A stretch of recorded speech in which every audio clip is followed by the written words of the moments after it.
Assalamualaikum warahmatullahi wabarakatuh. Alhamdulillah, nahmaduhu wa nasta'inuhu wa nastaghfiruh wa na'udzu billahi min syururi anfusina wa min sayyiati a'malina.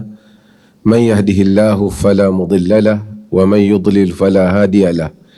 Asyhadu an la ilaha illallah wahdahu la syarika lahu wa asyhadu anna Muhammadan abduhu wa rasuluh, amma ba'd. Pengurusi yang saya kasihi, Yang Berhormat Menteri Datuk Seri Dr. Syahidan bin Qasim, saya sebenarnya bila mari majlis ni, majlis kerajaan, saya tak ingat saya pakai jubah ni. Tapi saya tahu kerana menteri pakai jubah. Saya pakai jubah ikut menteri hari ni. Saya tanya PA saya pakai baju apa, Datuk Seri Syahidan, dia kata pakai jubah. Saya pakai jubah. Jadi hari ni saya ikut menteri lah. Yang dikasihi Datuk Fadlun Mawjud. Menarik nama ni, Fadlun, yakni kelebihan, Mawjud yang ada lah. Semua div-div kehormat, hadirin dan hadirat sekalian. Sebelum saya lupa, saya ni datang, saya tanya tajuk apa nak ceramah. Datuk Seri kata tak ada tajuk. Tak ada tajuk ni, kira apa saja boleh cakap. Cuma saya ulas sikit.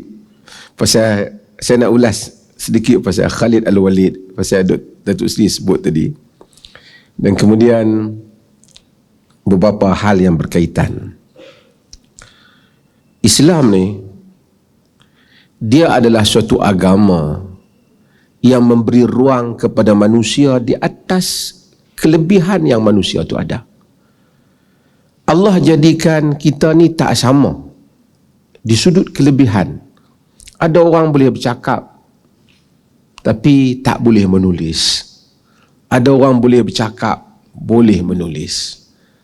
Ada orang penampilan dia bergaya, ada orang penampilan dia biasa. Ada orang dia memang dilahirkan sebagai, ada skill kepimpinan, leadership ada kat dia. Ada orang dia pergi masuk kursus leadership, habis duit beribu-ribu, tak menjadi. Kerana demikian, Nabi SAW kata,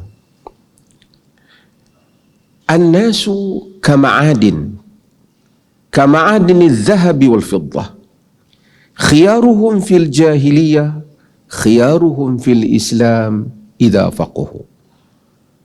Hadis riwayat Al-Imam Al-Bukhari.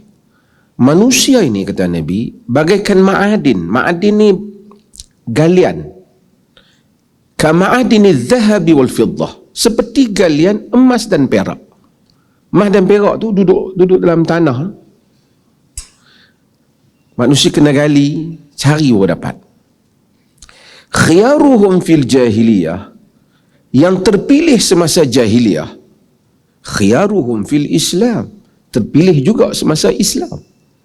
Maksud, kalau semasa jahiliyah dia terpilih, orang seperti Khalid masa jahiliyah terpilih sebagai pemimpin tentera. Khalid ni dia tak boleh jadi pemimpin politik. Khalid tak boleh jadi pemimpin, dia jadi pemimpin tentera. Dia terpilih, dia telah yang menyebabkan tewasnya pasukan Islam semasa peperangan Uhud. Dia counter daripada pusing Bukit Uhud dengan kelajuan yang sangat luar biasa, menyerang tentera Islam daripada belakang, kerana mereka telah gagal mematuhi arahan Nabi, jangan turun daripada bukit. Khalid yang menewaskan mereka. Khalid yang menewaskan mereka itu, apabila masuk Islam, Nabi SAW bagi Khalid jadi pemimpin tentera. Nabi tak kata, hang baru masuk Islam 2-3 hari ni, bagi orang lain dulu. Tapi sebab skill tu ada kat dia. Yang itu Nabi kata, yang terpilih semasa jahiliyah, terpilih juga semasa Islam. Dengan syarat ia faham. Maksudnya, Nabi tahu bagaimana untuk menilai kualiti seseorang. Kita walaupun kadang, sebab tu kita tengok kadang-kadang saudara-saudara baru kita yang baru masuk Islam, Kadang-kadang dia punya keupayaan dakwah jauh lebih baik daripada yang lama ni. Walaupun Khalid itu dengan ketangkasan dia panglima tentera. Dia pernah buat tindakan membunuh tawanan perang yang Nabi tak setuju. Nabi angkat tangan, Nabi kata, Allahumma inni abru'u ilaika mimma sana'a Khalid. Ya Allah, aku berlepas kepadamu, aku berlepas daripada apa yang dilakukan oleh Khalid. Maksud Nabi kata, aku tak terlibat, ya Allah, apa yang Khalid buat, pergi bunuh tawanan perang. Tapi Nabi masih melantik Khalid walaupun dia buat salah, kerana secara perbandingan skill yang dia ada itu tidak ada pada orang lain. Maksud keupayaan, ketenteraan dia, ketangkasan dia tak dapat dibuat oleh orang lain. Bila Abu Bakar Siddiq naik menjadi khalifah, dia masih lagi, dia mengekalkan Khalid. Bahkan Abu Bakar dia sangat favor dengan Khalid. Omar banyak kali komplain kenapa lantik Khalid ni. Omar dengan Khalid ni sebenarnya dari segi suku Bani dia dekat lah. Tapi Omar ni dia ada watak dia sendiri. Ini pun masalah kepimpinan dan watak dia. Omar bin Khattab dia tak berapa minat Khalid atas alasan dia, bukan kerana personal. Tapi Abu Bakar dia memang favor Khalid. Walaupun Khalid ketika di Iraq, ketika di sempadan, Khalid ni pernah tinggal tentera, dia pecut mari buat haji. Orang tentera pun tak perasan Khalid tak ada 2-3 hari, beberapa hari. Dan sampai berita pada Abu Bakar, orang beritahu Khalid ada di Mekah berhaji. Dia patut ada di sempadan. Abu Bakar tulis surat bagi warning dia, jangan buat kerja macam tu lah. Tapi nak cerita pantasnya Khalid, daripada Iraq dia masuk bantu tentera di Syam, di Syria. Tentera Syria pun heran, Khalid masuk mai kat mana? Dia naik, dia ikuti jalan dalam padang pasir yang tak diikuti oleh orang lain. Abu Bakar puji dia, Omar marah. Omar kata dia meletihkan tentera. Dia ikut angin dia tak fikir tentera macam mana. Omar marah dia. Tapi Abu Bakar kata, ya Omar, dia telah menang. Bila dia masuk ke peperangan tadi yang Datuk Seri sebut tadi, saya ulas sikit lah. Pasal dah tak ada tajuk, ulas orang punya lah.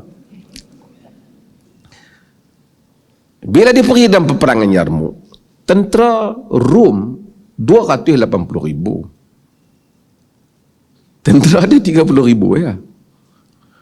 Jadi sahabat-sahabat yang ada, tentera kata Khalid, kita tak boleh perang macam ni, ramai ni. Itu dia yang hantar surat kepada yang Datuk Seri kata tu. Orang yang dihantar tu ialah Badui yang hidup style dengan kabilah dia. Omar ajak Badui ni cukup-cukup zaman Omar ni, hantar pergi bagi kambing kat dia, pergi patah balik. Dia dah hang balik lah neriang. Bila balik Omar panggil patah balik, dia pergi sekerat dia nak balik, sampai dah berjalan tengah jalan Omar hantar pasukan patah balik. Memang Omar orang kata ragging dia. Omar kata aku nak buang sombong hang tu supaya hang dapat pegang jawatan bawah kerajaan kau. Omar. Tapi pada zaman Abu Bakar, Khalid Al-Walid jadi panglima. Dia hantar surat kepada Iyad bin Ghanam. Ni, Iyad ni tadi. Ni Badui ni kerah tuan. Bukan senang nak handle masyarakat ni. Ya ada Badui, ada apa ni. Sebab tu kata surat yang paling ringkas yang ditulis dalam sejarah ialah surat yang Khalid ni dia bukan panglima perang. Omar kata dia tak fikir tentera, fikir diri dia. Tapi panglima tentera yang tegap.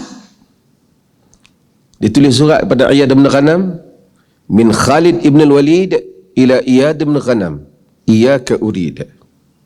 Sebagian kata iyyaka urid adrikni, 3 perkataan. Daripada Khalid al-Walid kepada Iyad bin Ghanam, aku mau hang. Oh tak kata, aku mau kau. Wassalam. Iyad bin Ghanam baca, faham terus. Siap tentera, pergi kat Khalid. Ini pasal orang di Medan. Kalau tidak kita, tak ada. Kepada Iyad bin Ghanam, apa khabar? Diharapkan dalam keadaan sihat sejahtera. Kan? Aku ni nak minta tolong sikit. Dia tak ada bahasa tu. Iyad tu kalau Iyad bin Ghanam, kan? Iyyaka urid adrikni. Aku mau kau, mari ke aku. Dia pun tak kata. Dia mau apa pula?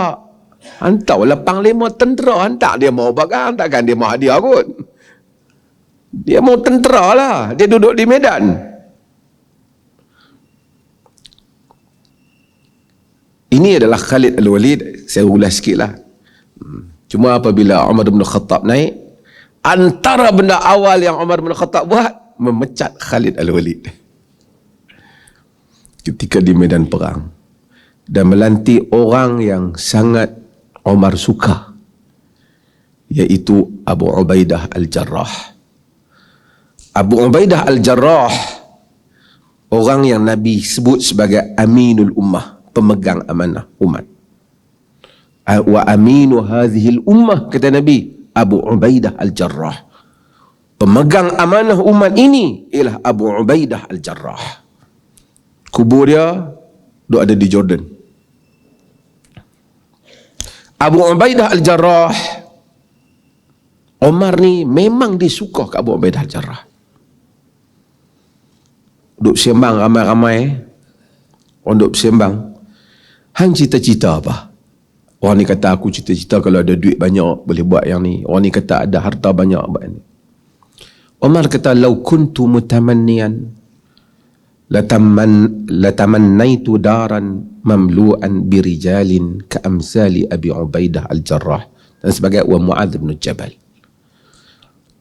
Omar kata, kalau aku boleh bercita-cita, aku ingin bercita-cita suatu tempat yang dipenuhi oleh orang-orang seperti Abu Ubaidah al-Jarrah. Omar ni dia suka zuhud. Dia suka humbleness tapi berwibawa. Bila dia melawat rumah Abu Ubaidah, dia tengok rumah Abu Ubaidah. Abu Ubaidah jadi gubernur. Abu Ubaidah jadi gubernur. Dia lantik Abu Ubaidah jadi gubernur. Dah komplain dia. Abu Ubaidah kata, aku tak mau jadi gubernur. Aku nak jadi perang. Gubernur aku tak mau duduk setempat. Omar ziarah Abu Ubaidah. Omar nak tengok. Omar ni dia test. Dia test gubernur-gubernur dia. Sebab tu isteri-isteri pada zaman Omar tak suka kalau suami mereka dilantik jawatan pada zaman Omar. Jadi susah keluarga. Rumah kalau ada, sekarang ada wallpaper. Dulu tak ada wallpaper. Ada dia orang letak kain di dinding. Omar koyak kain tu.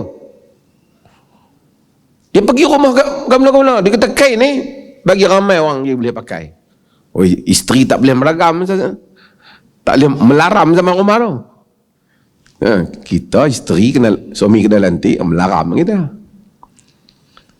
Umar bin Khattab, polisi, dia pergi tengok rumah. Sebab tu antara polisi Omar yang ada pro and con ialah gubernur tak boleh ada pintu rumah.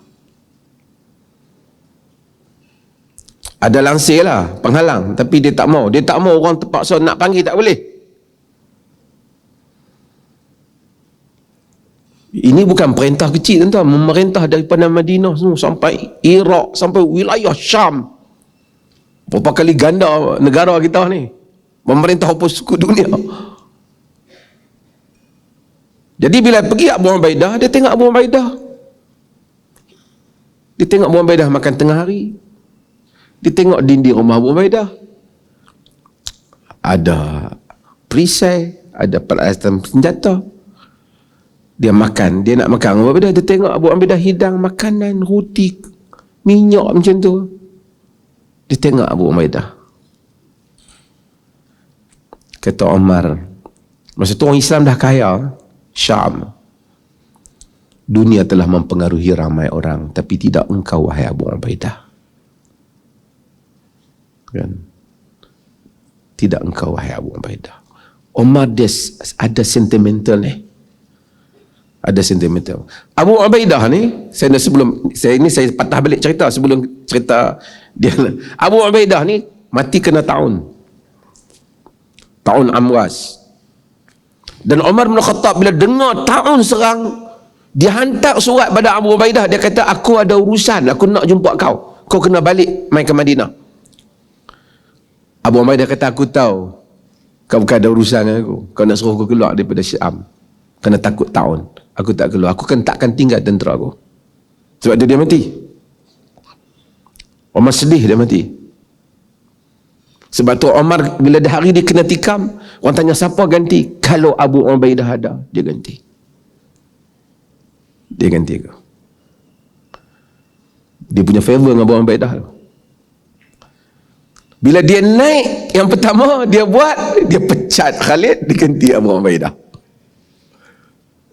Ini tak boleh nak buat apa tuan-tuan. Polisi, satu orang kepimpinan, dia ada orang dia yang dia rasa sesuai dengan kepimpinan. Ahli-ahli politik, kaji politik Islam ni, dia bahas banyak tentang hal ni. Sebab apa dia kata? Sebahagian mereka kata sebab Omar rasa dia tu dah cukup tegas dah. Dia tegas, lepas tu Panglima Khalid dia pun tegas. Macam tak ada ruang dalam kepimpinan dah. Abu Bakar dia macam lunak. Jadi kalau orang rasa tak boleh pergi pada Khalid, mari jumpa Abu Bakar. Ini kalau mau jumpa Omar takut, tengok Khalid pun takut, nak pergi kat mana? So dia nak, katanya atas andaian lah, dia nak balance. Tapi yang kita tengok, dia memang suka Abu Ubaidah. Dia memang puji Abu Ubaidah. Dia suka zuhud Abu Ubaidah tu. Zuhudnya tu. Jadi bila dia naik, dia hantar surat Abu Ubaidah, dia kata, aku telah pecat Khalid dan kau lantik kau. Sedangkan sedang di dalam medan peperangan. Dan medan peperangan. Abu Ubaidah dapat surat ni, macam mana nak beritahu kat Khalid ni? Tuan-tuan, ni sama-sama sahabat Nabi. Khalid dah menang semua peperangan. Tak ada rekod. Khalid tak ada rekod. Nak kata dia salah ke apa? Omar tak mau.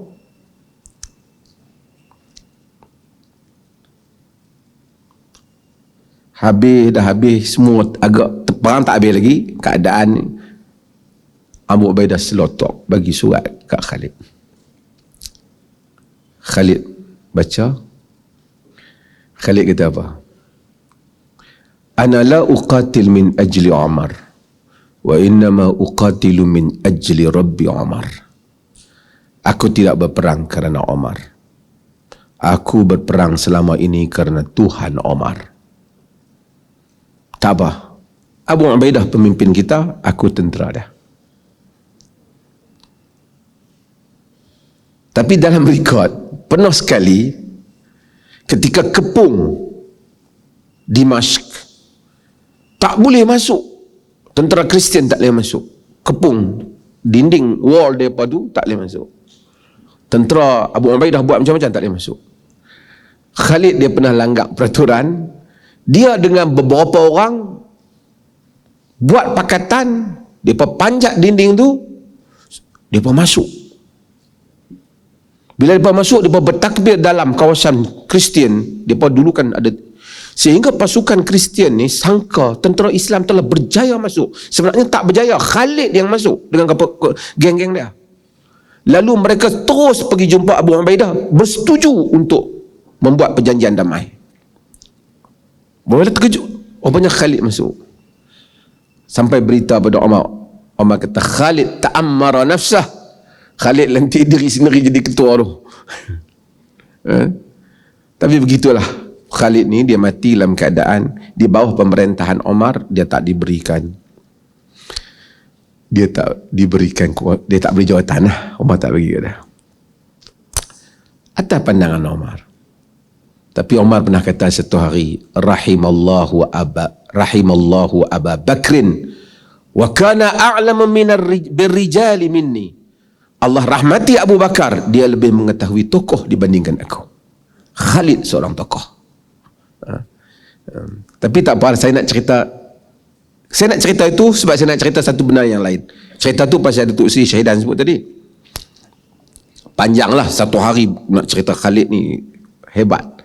Macam mana kepimpinan, leadership. Dan Khalid, tuan-tuan, kalau kita baca sejarah, dia pun pasal kawan leader ni, dia pun ada juga kecil hati. Tetapi siapa lah Umar ni tak kenal dengan aku ni. Apa jawatan yang aku pegang kecil pun Umar pecat dah. Umar tu siapa pegang? Khalid, tukar orang lain. Ada benda yang Umar tak berapa. Mungkin sebahagian orang kata kerana Khalid daripada Bani Adi, kabilah dekat dengan Umar. Mungkin Umar tak mau tunjuk bahawasanya dia lantik adik-beradik dia saja. Mungkin juga sebahagian daripadanya. Wallahu ta'ala alam, ini ada polisi Umar. Datuk Seri Syahidan dia selalu duk tanya, pasal apa yang Umar duk pergi pecah Khalid? Dia ada mungkin apa yang dia tahu yang kita berbeza. Salah satunya dia tidak ada tawanan perang yang dibunuh oleh Khalid juga. Selain pada zaman Nabi, zaman Khalid memimpin dia pun bunuh. Dan salah satu yang Omar tak suka ialah Khalid pun tak suka polisi Omar. Omar suka keuangan berpusat. Keuangan hendaklah dikira khalifah. Maksudnya dia akan tentukan. Khalid dia mau bila peperangan berlaku, gubernur di situ dan pasukan di situ yang mengatur keuangan wilayah berkenaan. Itu polisi yang berbeza. Satu lagi, Omar ni siapa saja masuk kerja dengan dia, dia suruh bagi report harta kau semasa. Ni Omar dulu yang buat. Bila dia pecat kau daripada jawatan, dia mau report harta kau sekarang. Kalau dia rasa lebih, dia ambil harta tu, dia bubuh balik ke Baitul Mal. Dan Omar punya polisi ni, kita kena respect, dia punya polisi hebat. Sebelum kita cerita orang dapat lahir, dapat anak lahir, dapat bantuan di UK, Omar buat dah polisi ni. Dan dia punya ketegasan tu kita pun tak boleh nak buat lah. Sehingga Omar dikatakan satu hari melihat seekor unta gemuk di musim kemarau. Dan orang bertanya, dia tanya, unta siapa ni? Gemuk. Dia berkata, unta Abdullah bin Umar, unta anak Amirul Mukminin. Dia kata, pasal apa unta dia gemuk? Dia tak ada apa. Abdullah bin Umar ni, anak Amirul Mukminin, terkenal dengan warak. Dia panggil Abdullah bin Umar, pasal apa unta kau gemuk? Dia tak ada. Aku bela tempat orang ramai. Dia ada tempat ternak unta kerajaan.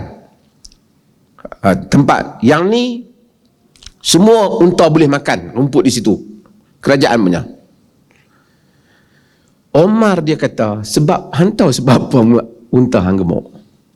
Sebab bila dia masuk nak makan kawasan ni, minum air, bagi makan rumput, orang kata dahulukan unta anak Amirul Mukminin.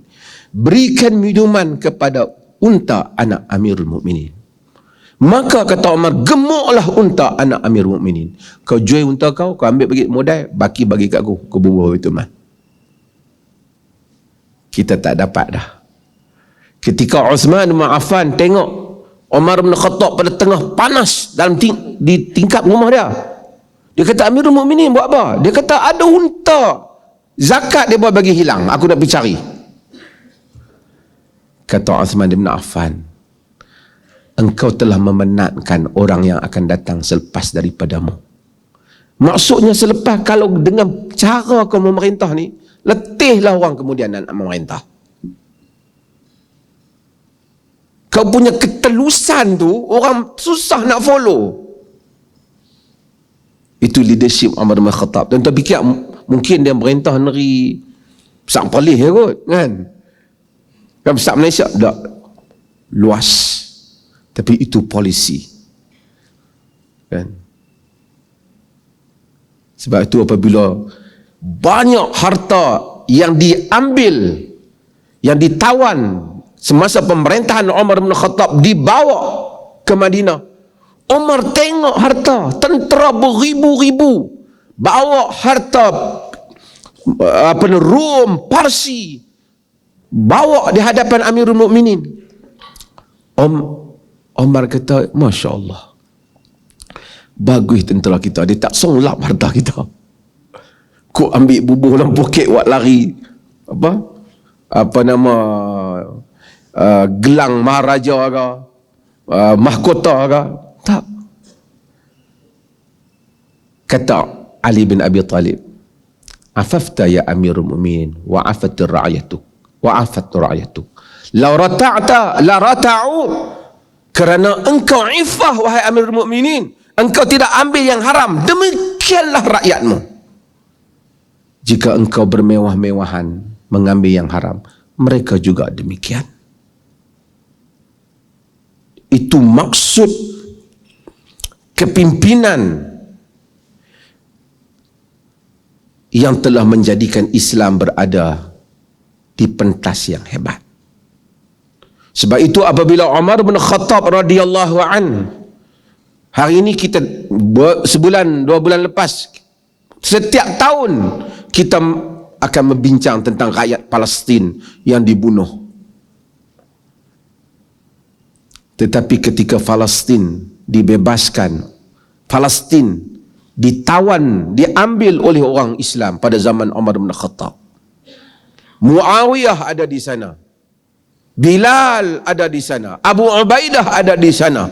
Mereka sambut Umar bin Khattab radhiyallahu anhu. Umar daripada Madinah nak pergi ke Palestin. Tuan-tuan tahu, kalau saya dulu daripada Jordan naik bas, naik kereta untuk pergi haji, berapa puluh jam, 2 hari kadang-kadang, tampak dengan duduk di sempadan tu, sangkut situ, naik kuda, unta. Bila Umar sampai, para sahabat yang pakai elok sikit lah, hari Amirul Mukminin sampai,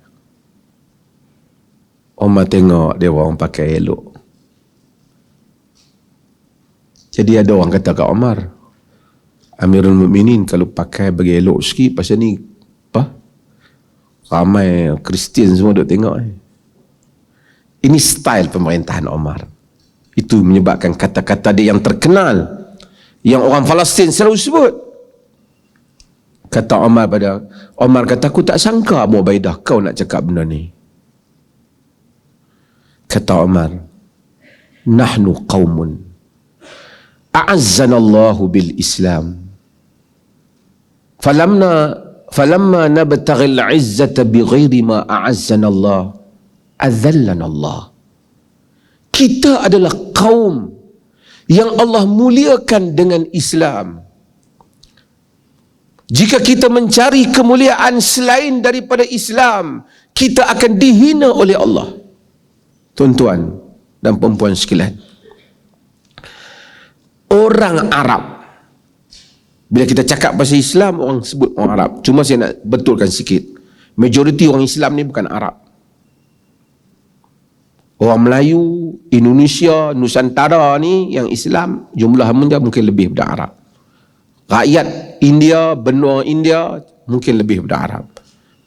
Afrika mungkin lebih daripada Arab. Tapi orang Barat dia selalu fikir Islam mesti majoriti Arab. Arab bukan majoriti. Pasal bangsa lain lebih banyak. Tapi Arab adalah kaum yang dulu tidak ada empire. Empire Rom dan Parsi. Tuan-tuan baca buku yang berkait intelijen tulis World Without Islam. Empire Rom dan Parsi menaungi, digeruni. Ada kerajaan-kerajaan Ghassan, kerajaan-kerajaan kecil Arab, tapi tak kuat. Mekah tumpuan orang Arab sebab ada Kaabah. Tapi ia bukan satu sistem kerajaan yang tersusun. Ia tribal system. Sistem kabilah. Dia tak ada menteri pertahanan, menteri keuangan. Dia tak ada. Dia ada panglima perang, ada apa. Bila apa, dia panggil mesyuarat. di Darun Nadwah berunding bermesyuarat, kau ketuai, kita akan serap, macam tu. Dia adalah kepala dia. Abu Sufyan, Abu Jahal, mereka semua ni ada kepala-kepala, ada bahagian jaga kelambu Kaabah, bahagian jaga orang makan, ini ada. Tetapi secara sistematik mereka tak ada. Mereka bukan kerajaan yang sistematik. Kalau mereka berniaga dalam kawasan Rom, mereka hormat kepada kerajaan Rom, mereka akan jaga gubernur-gubernur Rom, bagi hadiah dan seumpamanya. Mereka tak terbayang untuk mereka menghadapi Rom. Demikian kalau mereka masuk dalam kawasan Parsi. Orang-orang Arab, tuan-tuan, bukan tak hebat, bahasa Arab hebat. Cuma Arab ni tak ramai boleh menulis dan membaca. Tapi bahasa mereka yang hebat, ingatan mereka hebat, ahli penunggang kuda mereka hebat, pemanah mereka hebat. Tetapi mereka gagal untuk menjadi umat yang diakui oleh dunia. Sehinggalah datangnya Islam. Apa yang Islam buat? Okey, kita berhenti dulu apa yang Islam buat menyebabkan Arab naik. Lagi saya akan buka soal jawab. Saya nak cerita satu hal, lagi saya patah balik apa yang Islam buat. Hari ini, lepas daripada pagi tadi barangkali, sampai beberapa hari ini, dunia akan memberkatakan tentang Queen Elizabeth yang telah meninggal ataupun mangkat. Dan semua orang akan sebut pemerintahan yang lama. Satu monark yang paling lama sekali, dengan sejarah dia dan seumpamanya. Dan kita tahu, kita banyak melalui penjajah. Kita ada Belanda. Apa lagi penjajah apa? Portugis lagi? Spanish lagi? Selain daripada British. Kita ada kalau di negara-negara tu, kita barat belah sini tak datang. Italy juga sebuah kuasa penjajahan. France juga kuasa penjajahan. Siapa baca sejarah apa yang Perancis buat kepada Algeria, berpuluh juta mereka bunuh. Kejam, kem, penyiksaan. Dulu kami masa kecil-kecil sekolah dulu, filem yang terkenal, lah orang tak tayang selalu, dulu tak banyak filem-filem ni yang nak tentang orang Islam ni. Ada Lion of Desert. Siapa dia? Omar Mukhtar. Omar Mukhtar. Jadi sebab tu ada ramai orang buat nama anak dia Omar Mukhtar. Filem tu masih lagi boleh tengok. Ada lagi. Macam mana hebatnya Omar Mukhtar berperang berpuluh tahun, strategi dia berperang menentang Itali. Saya suka dengan kata-kata akhir dalam filem tu yang Omar Mukhtar ketika sebelum dia nak kena gantung, bila dia ditawarkan pencen, dia kata, nahnu lan nastaslim nantasir aw namut fa'alaikum an tuqatilu jailal qadim wal ajyal allati talih. Kami tidak akan menyerah sama ada kami menang ataupun kami mati, itu saja. Kamu mesti memerangi generasi yang akan datang dan generasi-generasi selepas daripadanya. Satu orang tua, guru Quran, tapi mengagumkan Itali, macam mana dia dapat memusnahkan begitu banyak pasukan tentera Itali hanya dengan pasukan berkuda dia di padang pasir. Sejarah Omar Mukhtar. Muammar Gaddafi ini bukanlah kita setuju apa yang dia buat kan, tapi dia masa melawat Itali, tuan-tuan tengok, boleh ada dalam YouTube tu, dia pelekat di baju dia tu gambar Omar Mukhtar besar-besar. Masa dia turun kapal terbang tu, masa Presiden Itali nak shake hand dengan dia, dia tunjuk Omar Mukhtar dan dia tunjuk, ni anak dia aku bawa. Omar Mukhtar. Itali banyak kuasa-kuasa yang masuk dalam dunia Islam, dan saya pernah sebut kepada tuan-tuan, tadi kita cerita kehebatan empire Islam, bayangkan lemahnya orang Islam sehingga kita tak dapat fikir Belanda yang kecil tu, Holland tu, boleh menawan Indonesia yang besar. Berapa ratus tahun Belanda duduk di Indonesia? Saya rasa hampir 400 tahun Belanda di Indonesia. Padahal kita pergi Belanda, negeri dia kecil ya. Melalui lautan yang luas, boleh menawan Indonesia.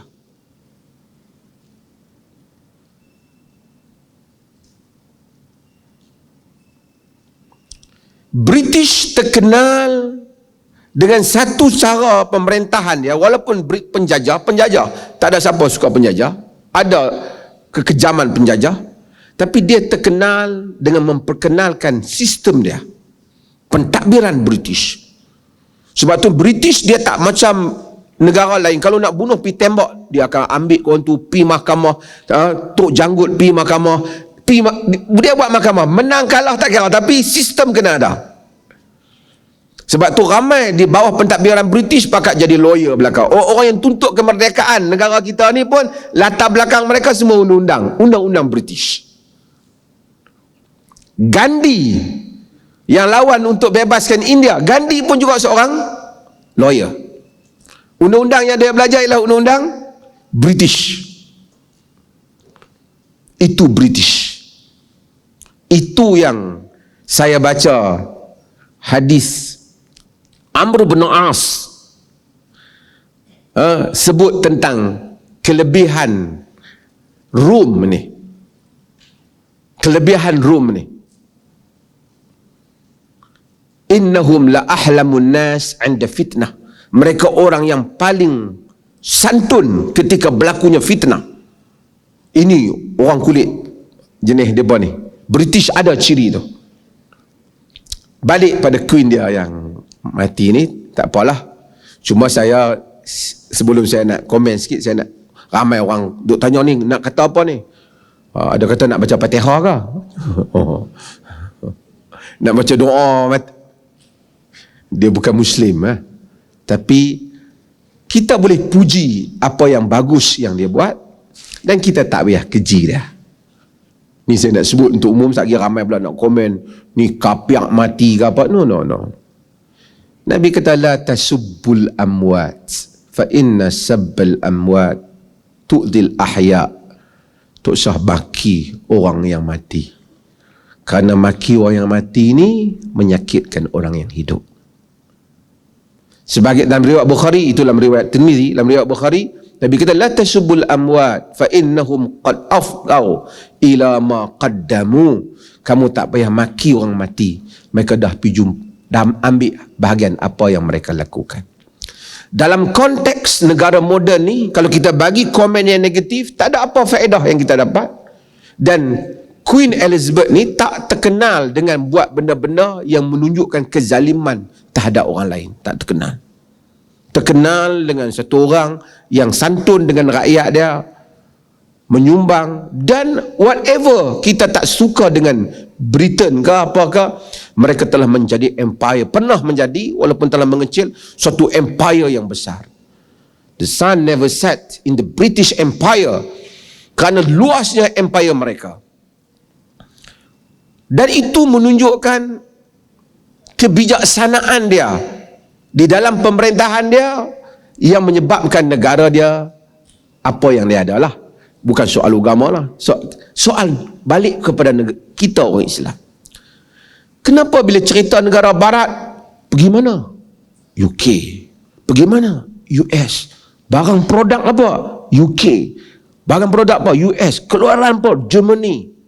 Kita buat kereta macam mana pun, kereta Malaysia aja. Kereta apa? Mercedes. Continental punya kereta. Kereta keluaran Europe. Kita bangga dengan brand mereka. Walaupun Toyota Jepun lebih tahan dan lasak, tapi orang Arab sendiri semua pakai kereta-kereta US.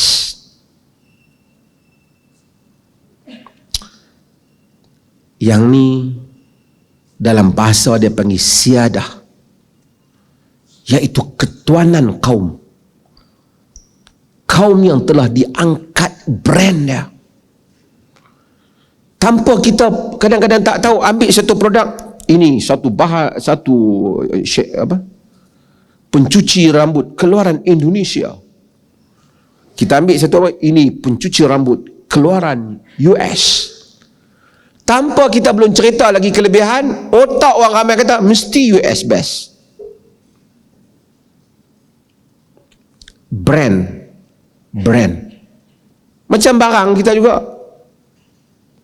Saya dengan Datuk Seri Zaidan, saya tak ada lah, saya bukan orang kaya. Tapi pernah Datuk Seri pun bukan dia beli, dia ajak saya pergi tengok kedai LV di Paris.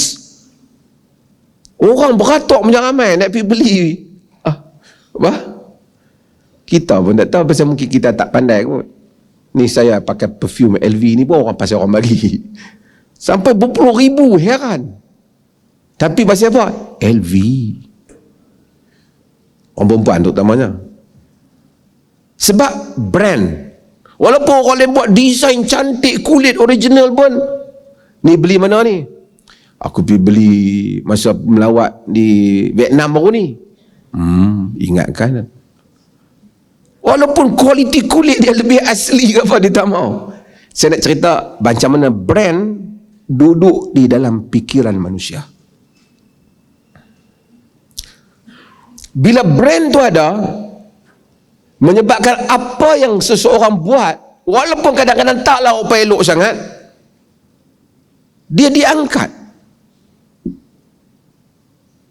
Sebab tu kadang-kadang geng-geng selebriti ni, dia buat kerja gila pun, dia buat kerja tak cerdik pun, pakatlah likes. Kadang-kadang lawak dia pun tak lawak, tapi orang, sebab orang rasa branded. Ini yang berlaku di dalam cara manusia berfikir. Sebab apa? Sebab dia ada duit. Sebab dia telah jadi empire. Sebab apa? Dia telah proof kewujudan dia. Dia lebih kuat pada orang lain.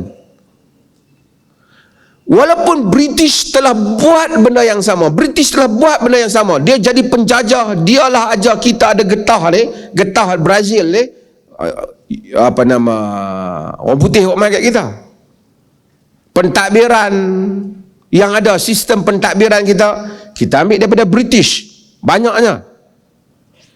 Tetapi kita bila mari kemerdekaan, kita bangga kerana British telah belah balik.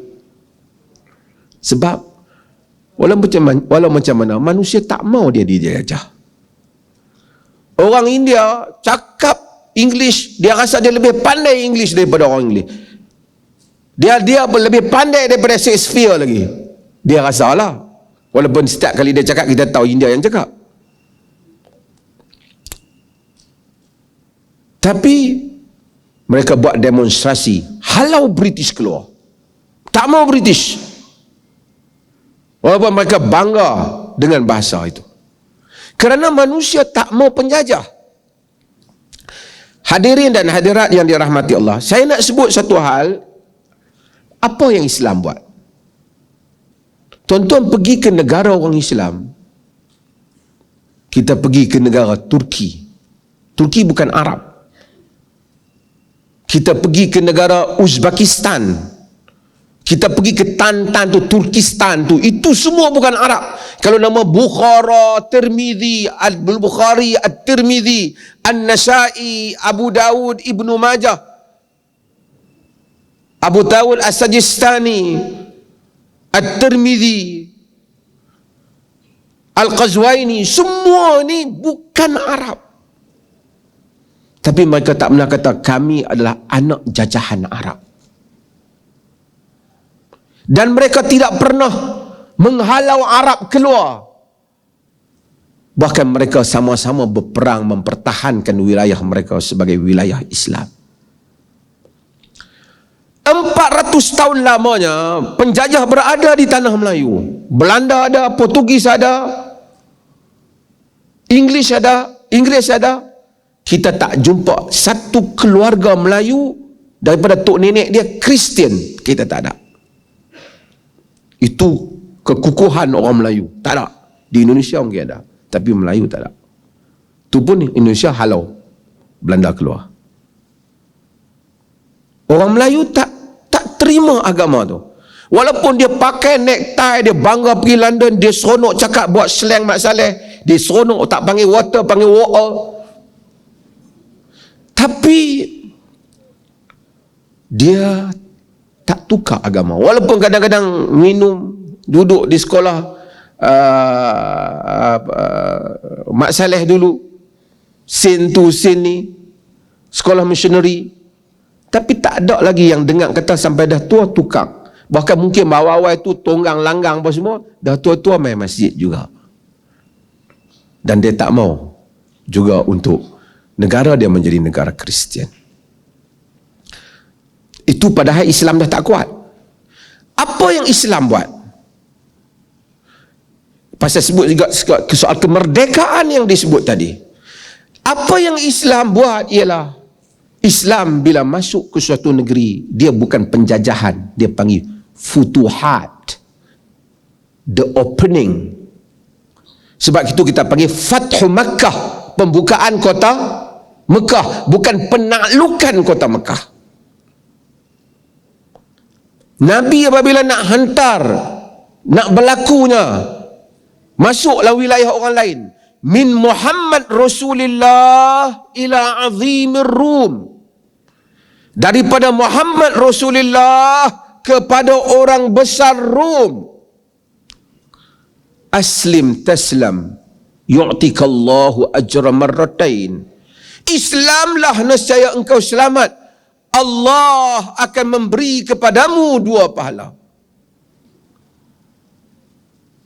Islam tak pergi untuk menjajah, dia bukan pergi untuk mengambil harta, dia pergi mengemukakan, menawarkan akidah Islam, menawarkan hidayah.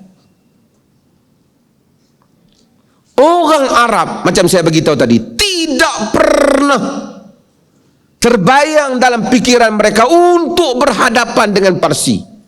Tuan-tuan pergi tengok filem tentang kerajaan Persian Empire. Hebatnya minuman, gelas emas, makanan emas, tentera berjuta.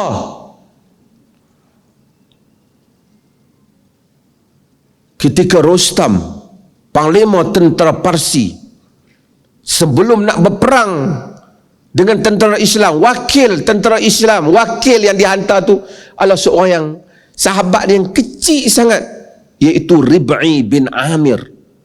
Rib'i ni baju pun biasa, tak ada kemas sangat, pergi perang. Tuan dulu bukan ada senjata baju set pakaian seorang satu. Zaman Umar, ambil tali, ikat di kepala dia, pergi jumpa Rostam dengan segala kehebatan panglima tentera. Rostam heran, ni orang Arab, benda Arab yang dulu makan pun tak ada, mari duk masuk kawasan kita, tiba-tiba boleh nak ajak perang ni, nak masuk wilayah Parsi. Apa jadi dengan Arab ni? Dia ingat kita siapa? Jadi apabila Rib'i datang, Rustam tanya, siapa? Apa jadi gambar ni? Omar hantar apa perang, apa khalifah apa? Khalifah dia masa tu dia pun tak tahu. Dulu bukan ada. Sampai dah Umar Khattab, cuba cari lihat dalam Google. Tak ada lah kan. Rib'i ni tak ramai orang kenal. Tak ramai orang tahu nama dia. Sahabat yang kecil. Tapi bila dia berhadapan dengan Rostam, dia bagi satu jawapan. Itulah Islam yang membawa Islam pada Islam ke dunia ni. Bila ditanya dia tak kata apa. Kami ni sebenarnya nak kena perang apa ni. Pasal khalifah kami hantar. Saya ni orang bawah lah, menjalankan tugas kan. Apa-apa kontak bos lah. Nah. Rib'i kata, Allahu bata'asana linukhrija man sya' min ibadatil ibad ila ibadatillahi wahdah min jawril adyani ila adlil islam wa min diqid dunya ila si'atid dunya wal akhirah. Allah lah yang menghantar kami untuk kami mengeluarkan sesiapa yang Allah kehendaki daripada mengabdikan diri sesama manusia, sesama hamba, daripada mengabdikan diri sesama hamba kepada mengabdikan diri hanya kepada Allah, daripada kekejaman agama-agama kepada keadilan Islam, daripada dunia yang sempit kepada keluasan dunia dan akhirat. This is our mission. Islam berperang. Satu persatu empire jatuh. Ketika tentera Islam melihat singgah sana kubah tinggi kerajaan Parsi, orang Islam kata, Allahu Akbar, hadza ma wa'adana Allahu wa rasuluhu. Inilah apa yang Allah dan Rasul janjikan. Islam masuk ke seluruh, bukan saja wilayah Arab, kepada wilayah bukan Arab. Islam tak pernah menjadikan orang yang mereka masuk ke wilayahnya itu sebagai anak-anak di bawah jajahan. Bahkan mereka sama tinggi dengan orang Islam yang lain. Abu Hanifah orang Parsi, bukan orang Arab. Abu Ali Al-Farisi, pakar nahu yang menjadi rujukan orang nak tafsir Quran ke apa, seorang Parsi, bukan Arab. Sibawai, seorang Parsi, bukan Arab. Muhammad bin Ismail Al-Bukhari, Imam Bukhari yang kita sebut Rawahul Bukhari, kitab yang paling tinggi selepas Quran di sudut keabsahannya, seorang Bukhara, bukan Arab. Imam Muslim bin Hajjaj An-Naisaburi, kebanyakannya menyatakan dia juga bukan Arab, walaupun kata ada sedikit darah Arab padanya. At-Tirmidzi, Abu Isa At-Tirmidzi, bukan Arab. Abu Dawud As-Sajistani, bukan Arab. Ibnu Majah, bukan Arab. An-Nasai, bukan Arab.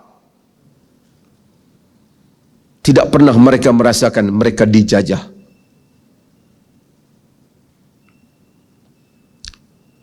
Sebab tu saya selalu kadang-kadang saya cerita tentang di Uzbekistan. Saya cerita ke orang Uzbekistan. Saya ni duta pelancongan Uzbekistan yang dilantik oleh kerajaan dia.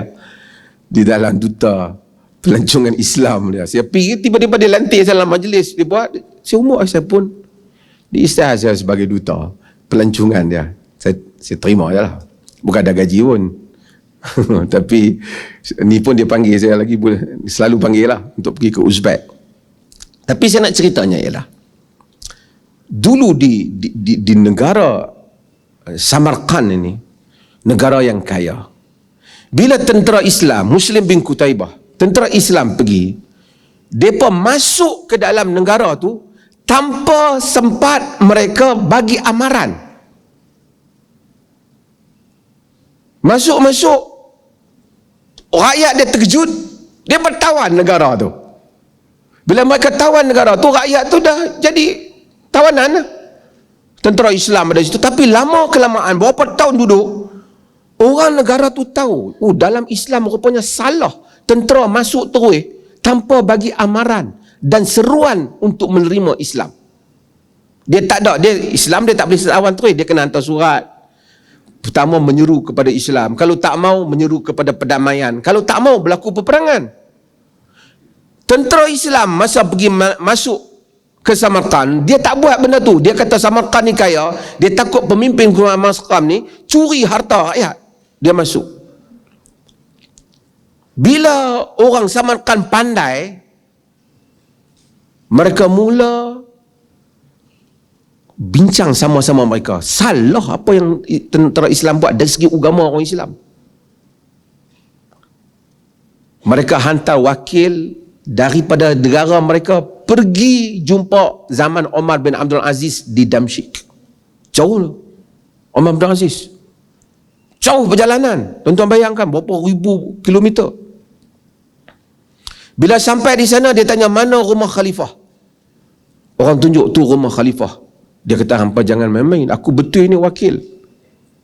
Dia tengok Umar bin Aziz duduk di rumah dia, sedang bagi apple kepada satu budak. Budak tu dia berkelahi dengan anak Umar bin Aziz, dia pukul anak Umar bin Aziz, luka. Tapi Umar bin Aziz bagi kat dia, dia kata dia ni anak yatim, tak kelahi dengan anak dia. Budak-budak. Umar bin Aziz, kau dari yatim mana? Dia bagi tahu. Dia daripada Samarkand, dia datang daripada kaum dia. Dia kata tentera Islam masuk negara kami tak ikut peraturan. Umar bin Aziz ambil, baca. Umar bin Aziz ambil, tulis kepada qadhi ataupun hakim besar Samarkand supaya bicarakan kes ni. Bila sampai, dia pun ambil surat sikit dah, cop khalifah, balik dia pergi jumpa, dia balik dengan komiti dia lah. Dia kata, apa kita nak boleh buat? Tentera berpuluh ribu, sorak satu baris ya, kata suruh bicarakan kes. Tapi serah kepada ketua hakim. Serah kepada ketua hakim, dia panggil semua panglima tentera, dibicarakan memang betul, masuk tak ikut peraturan. Ahli sejarah kata, sebelum sempat malam, keseluruhan tentera Islam telah keluar daripada Samarkand. Terkejut kayak Samarkand. Keluar.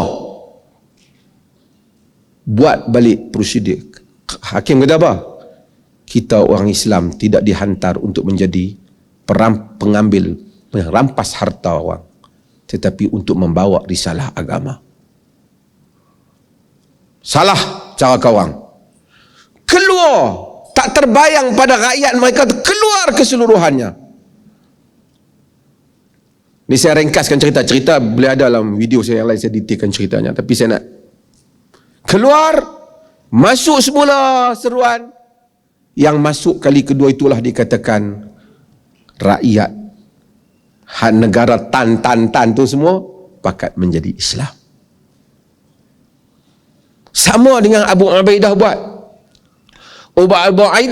Abu Ubaidah di Syam pada zaman Umar, dia collect jizyah daripada rakyat Syam yang Kristian.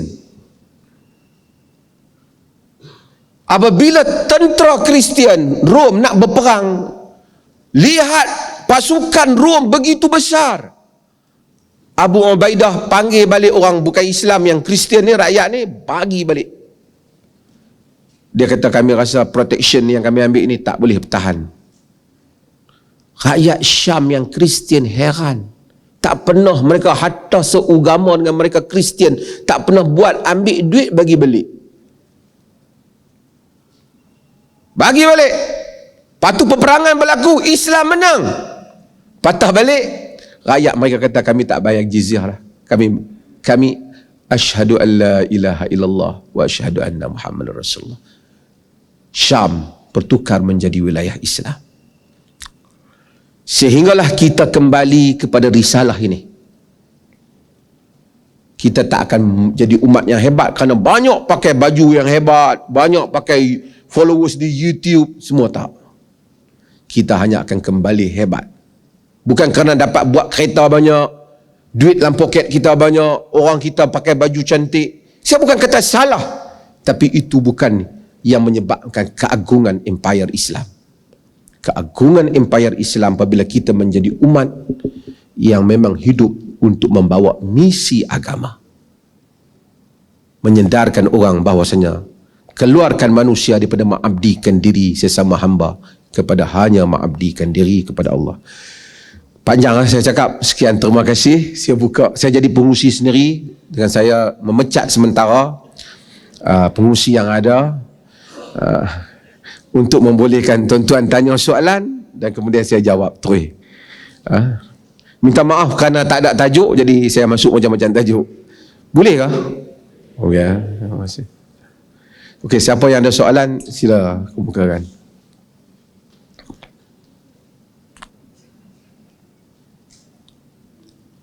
Tak ada, kita boleh berhenti. Oh, ada, sila.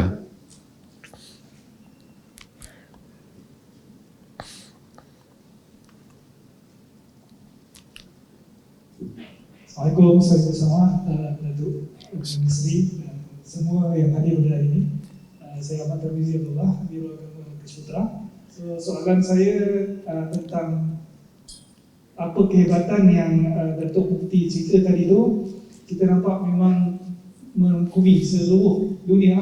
Cuma bagaimana kita nak relatekan orang-orang kita terutamanya tentang perkara-perkara peristiwa tersebut adalah sebenarnya dekat dengan diri kehidupan mereka pembawaan. Sebab orang nampak macam terlampau besar, tak ada kena-mengena dengan kita punya kehidupan yang kecil. Okey, terima kasih banyak. Tuan-tuan dan perempuan sekalian, kita ambil secara individu dulu sebelum kita pergi kepada konteks yang besar. Saya sebagai Muslim, tuan-tuan sebagai Muslim, apa misi kita? Kita beriman. Selain daripada kita beriman, surah yang selalu kita baca, wal asr innal insana lafi khusr. Demi masa, innal insan lafi khusr. Semua insan, al tu, tu bermaksud setiap yang insan. Benar, la tu dia taukid, lafi khus, benar-benar di dalam kerugian. Illa allazina amanu, melainkan orang yang beriman. Wa amilus salihat, dan beramal yang saleh. Wa tawasaw bil haq, berpesan-pesan dengan kebenaran. Wa tawasaw bis sabr, berpesan-pesan dengan kesabaran. Kita mungkin rasa kita beriman, mudah-mudahan, dan kita mungkin beramal saleh. Tapi Quran kata kita masih lagi dalam kerugian sehingga kita berpesan-pesan dengan kebenaran dan kesabaran. Maksud kebenaran, bagi tahu yang benar dan sabar dalam mempertahankan yang benar. Yang ini ramai kita tak buat. Sebab tu kita kawan dengan Chong lama pun Chong tak tahu Islam. Itu kerja ustaz lah. Lu kalau mau masuk Islam, bahkan ada orang bukan Islam nak masuk Islam, dia kata you fikir habis-habis dulu. Orang Islam boleh kata ada. Kita tidak rasa bahawa dia akan berdiri di hadapan Allah tanya, ya Allah, aku jumpa dia dulu tapi dia tak pernah bagi tahu Islam kat aku. Kita tak rasa, kita tak baca Quran. Quran kata ud'u ila sabili rabbik, seru ke jalan Tuhanmu. Kita rasa itu bukan kerja saya, itu kerja pendakwah.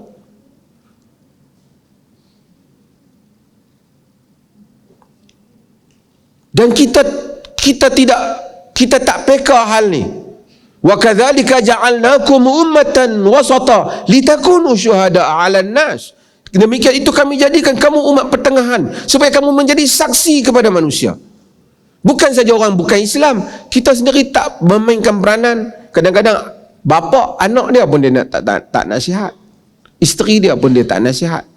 Kawan pejabat dia pun dia tak nasihat. Kemudian dia rasa dengan dia berzikir, dia masuk syurga. Quran kata, lafi khusr, di dalam kerugian, semua. Kecuali 4 tadi. Kecuali ada 4 ciri tadi. 4 ciri itu kita tidak lakukan. Saya tidak lakukan, tuan-tuan juga mungkin tak lakukan. Sehingga menyebabkan kita tak berpesan. Kita tengok benda salah, tak apalah, bukan ada kaitan dengan aku. Lebih teruk lagi, kita sokong pula yang salah tu. Sebab itu kita jadi umat yang mati. Kita banyak ceramah agama, termasuklah ceramah saya sekali. Saya tak kata ceramah saya bagus ke apa, tapi more kepada entertainment, sekadar untuk menghiburkan pendengar. Ustaz pun akan memilih tajuk yang tonton boleh suka, dan balik boleh cerita lawak apa yang dia buat. Dia bukan serius punya. Benar-benar yang kita dengar untuk membangunkan kita. Dia pun cari 1-2 model, melawak, tuan-tuan pun boleh gelak, seronok. Tapi kita pun tak tahu apa kita nak buat. Dia lebih kepada, lepas saya ceramah ni, hampa nak bagi obat dia. Lebih kurang macam tu lah. Artinya kalau tempat panggil tu hebat sikit, saya pergi lah. Hak komand-komand ni tak payah lah. Tak ada lah, ni cerita di Malaysia tak ada lah, ni cerita di Afrika ni. Sebab kita ramai pemidato, mungkin macam saya juga, penceramah, tapi kita tidak ramai pendakwah. Rabi' bin Amir tadi, yang ikat kepala, yang jawab kepada Rustam, tidak pandai pidato, tapi dia clear misi dia sebagai seorang Muslim. Kita masuk jabatan, kita semua clear misi jabatan, misi persatuan, misi grup kita, tapi kita tidak clear misi saya seorang Muslim. Dan kita rasa tak ada KPI yang orang akan cek kita. Tapi bila kita balik pada Allah, Allah bagi tahu, hampa yang aku cipta ni la fi khusrin, dalam kerugian. Allah bagi tahu kita dalam kerugian, kecuali yang pada empat ni: beriman, amal soleh, berpesan dengan kebenaran, berpesan dengan kesabaran. Beriman, mudah-mudahan kita dah beriman. Amal soleh pun banyaklah, amal solat hari ni hari Jumaat pun banyak orang berselawat. Tapi berpesan pada kebenaran mungkin kita tak buat. Berpesan pada kesabaran, untuk sama-sama bersabar mempertahankan yang benar, mungkin kita tidak buat. Lalu kita mati, kita kata insya-Allah masuk syurga ni. Aku duk tunggu 3 hari masuk syurga. Quran kata, am hasibatum an tadkhulul jannah walamma ya'tikum mathalul ladzina min khalau walamma ya'tikum mathalul ladzina khalau min qablikum massadhumul ba'sa wad-dharra wa zulzilu hatta yaqula ar-rasul walladzina amanu ma'ahu mata nasrullah ala inna nasrullahi qarib. Adakah kamu menyangka kamu boleh masuk syurga? Allah kata, sedangkan belum datang kepada kamu ujian yang telah mengenai orang-orang yang sebelum daripada kamu, sehingga keyakinan mereka itu digoncang, keimanan mereka itu digoncang, dan mereka bertanya, bilakah lagi datang pertolongan Allah? Sesungguhnya pertolongan Allah itu hampir. Kita kalau boleh dakwah kat orang, tiba-tiba orang pergi kata kat dia sikit, hang nak berdakwah, hang pun teruk, aku tak maulah dia duduk kata kat aku. Kawan-kawan sebahagian saya bagi tu, dia kata, doktor, kami dakwah suruh mereka kata amal lah benda ni Nabi buat, mereka kata kami Wahabi. Tak mau. Hatta kita merasai kesakitan dakwah, Allah menjanjikan syurga. Kalau tidak, syurga begitu murah, semua orang boleh masuk dengan mudah. Wallahu ta'ala alam. Terima kasih. Ada lagi soalan last, tuan-tuan nak pergi Jumaat? Ada soalan lain? Oh, ada soalan lagi di sana.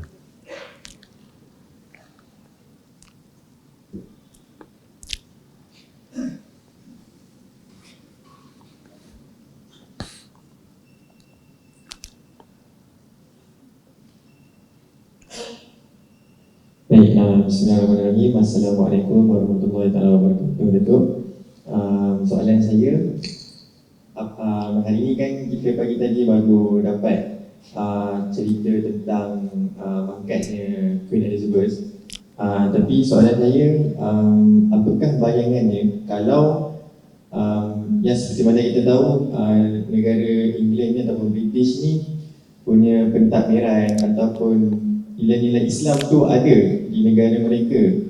Tapi apa bayangannya kalau pengajian Islam tu ada di negara mereka? Macam kita biasanya dengar pengajian Islam di Mesir, di Jordan, tapi akhlak sosialnya tu rendah kan, berbanding negara-negara barat. So apa bayangannya kalau pengajian Islam tu dapat belajar di sana, ataupun apa usaha yang kita boleh buat di negara kita sendiri kan, untuk kita terapkan apa nilai Islam dalam seharian kita untuk kita belajar dan amalkan. Soalan saya, mohon penjelasan kepada Datuk. Terima kasih. Okay, terima kasih. Negara barat ini ada pro and con. Sebelum saya lupa, bukanlah semua benda yang kita fikir di barat tu lebih baik daripada kita, kan? Orang British sendiri pun memang rajin, tapi bukanlah semua mereka rajin, pemalas pun juga. Jadi sebab itu macam mana kita alami juga, saya dah sebut sikit, mereka pun menghadapi golongan imigran ni telah mengambil tempat banyak dalam perniagaan mereka, sehingga kita tengok Batuk Bandar mereka pun mulalah orang luar. Hatta Amerika pun memang asalnya bukan tanah mereka, tapi mereka dah ada rekod bahawasanya orang kulit hitam jadi presiden. Di barat ni mungkin ada benda-benda yang sistem yang mereka ada tu kita rasa bagus, tapi bukanlah semua benda bagus. Ni hari Jumaat, malam besok ni cuti ni, kalau tuan-tuan duduk di London memang habislah beratus juta kerajaan dia belanja pasal mereka mabuk, bergaduh, pecahkan cermin kedai mereka ni. Tapi masa mabuk mereka masih lagi pandai nak beratok. Itu saja, pasal mereka terlatih untuk diajar beratok. Tapi mabuk tak tentukan. Saya pernah duduk di Oxford, saya tahu ada mabuk dia kencing depan pintu rumah kita apa dah, kan, dia bukan kira. Tapi nak kata yang positifnya banyaklah juga. Soal integriti umpamanya yang dilihatlah secara indeks, yang dilihat bagus. Kalau ada yang buat silap ke apa dalam pentadbiran, digesa letak jawatan 30-40 pound punya kes masuk Sarawak Prampis. Queen masa saya duduk tu minta lah hadiah, dia berapa puluh tahun memerintah, bagilah satu kapal kat dia baru, kapal kecil, dibantah oleh parlimen. Dia ada kebebasan di sudut tu, freedom of speech, freedom of expression. Tetapi dalam masa yang sama mengrepek LGBT dibenarkan, rosak sistem kekeluargaan, banyak benda-benda yang rosak, yang negara orang Islam lebih baik benda itu. Dia ada pro and con. Nak kata dia 100% bagus pun tak. Macam kita Jepun kerja memang bagus, sampai tidur di tempat kerja, tidur di stesen kereta. Tapi manusia tak macam tu. Akhirnya rakyat Jepun mengalami kepupusan. Generasi tua banyak, generasi muda sikit. Pasal duk sibuk kerja. Kalau silap tempat kerja macam tak boleh maafkan diri dia. Nilai kemanusiaan hilang. Manusia jadi mesin. Tapi teruk negara Islam, kerja pula teruk. Pukul 8 masuk pejabat, pukul 10 duduk di kedai lagi makan. So kita ada pro and con dalam hal tu. Kita bukan semua yang positif seperti mana sebahagian orang andaikan, dan bukan banyak juga nilai positif yang boleh kita ambil. Itu dulu, so, untuk kita faham. Ada tak pengajian Islam di sana? Ada.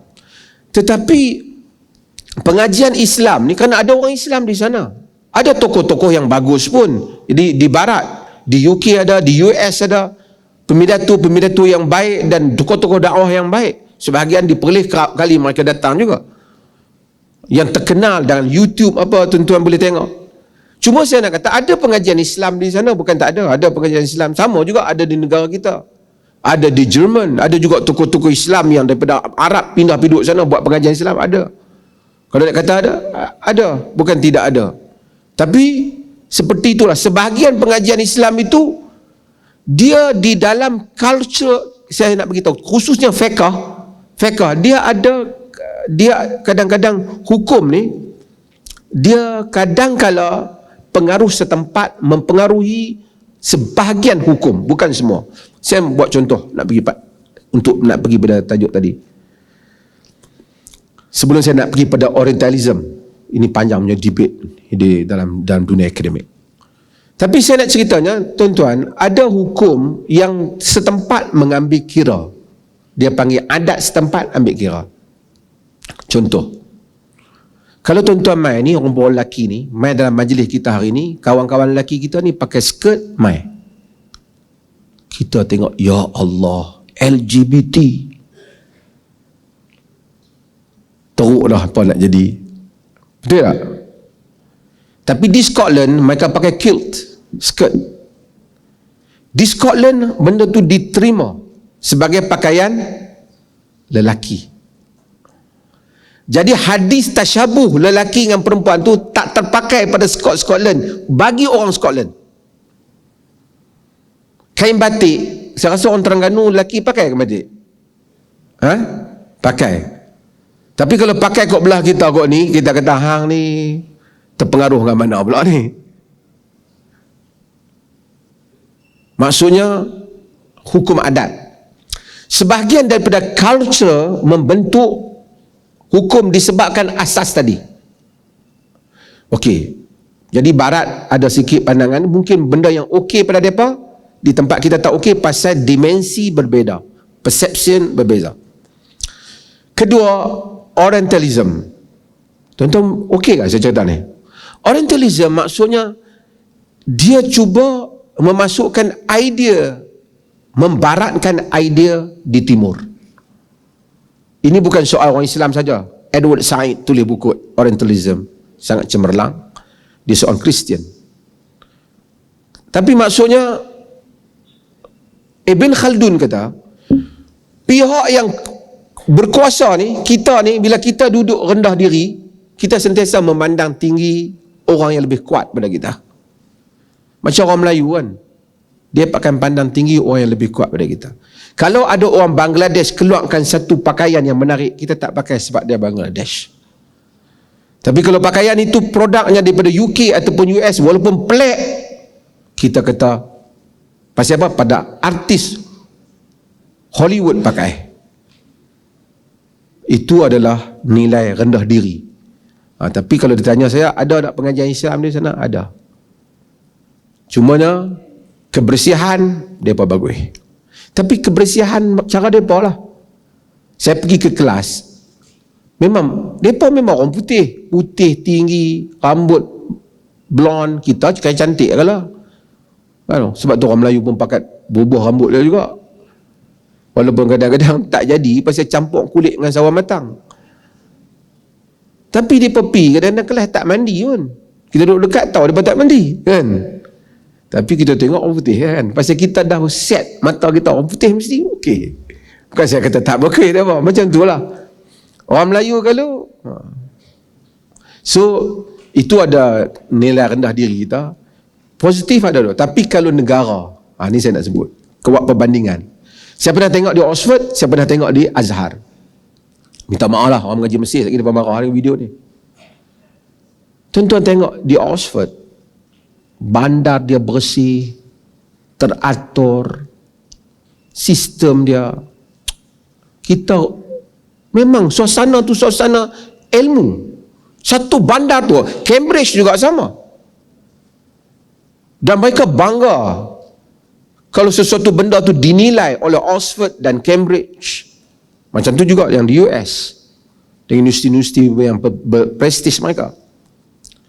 Kita pergi ke Mesir, negara yang ada Azhar. Ya Allah punya kotor. Daripada airport lagi, tuan-tuan kena dah baksis. Kena dah. Datuk Seri tahu dulu dia pergi. Macam-macam kena. Kena tips kau nu. Pergi ke tempat pelancongan dia, kena tipu. Naik bas dia, tipu. Sekarang ni nak elok sikit. Kotor jangan tanya. Sehingga ada orang buat cerita, orang Mesir jangan marah. Orang kata lah kan, Presiden Mesir, Perdana Menteri Perancis melawat Mesir. Jadi tengok orang Mesir ni duduk menghadap ke dinding. Jadi dia tanya Presiden Mesir, apa dia tu? Tak perlu tahu kata. Apa dia rakyat hang buat di dinding tu? Tak baik. Dia pipi tengok, aku nak tahu lah, aku melawat lagi. Kencing di dinding. Memang di Mesir ni terkenal kencing di dinding. Pasal dia kata Perdana Menteri Perancis, awak teruk sangat rakyat hang. Melalulah Presiden Mesir. Satu hari apabila Presiden Mesir pergi ke Perancis melawat, dia tengok ada juga macam tu. Dia kata hari ni aku dapat balas balik yang kata kat aku itu.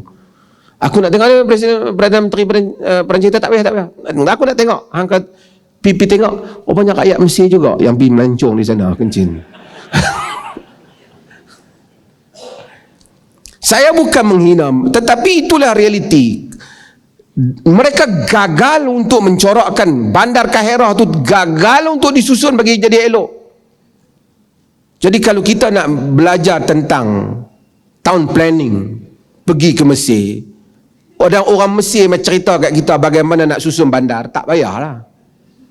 Hang cerita bab hang pandai. Kalau dia nak cerita bab kepada kita umat Islam jangan berpecah, dia pun berpecah tak sangka. Tak Mesir, ramai orang mengaji Azhar, dia kata, apa mufti boleh komplain Azhar. That's the reality. Kalau dibandingkan itu yang saudara maksudkan, antara universiti ke universiti, kita malu. Saya bukan kata Mesir, Jordan juga sama. Walaupun dia negara, masa saya mengaji Jordan, Aman awak tak mahu cerita, Aman pun tidak mencapai tahap kebersihan yang kita. Di negara kita, minta maaf lah, saya tak mau sebut lah. Ada bandar yang diisytiharkan bandar raya Islam. Tapi kalau kita pergi, kita pun tahu tahap kebersihan dia tak mencapai. Bahkan tak bersih. Ini yang timbul. Ini yang sebahagian sarjana timbul. Kita mau nama Islam ke? Islamic economy, Islamic apa semua Islamic ataupun Islamic ethic in economy. Islamic politik ataupun Islamic ethic in politik.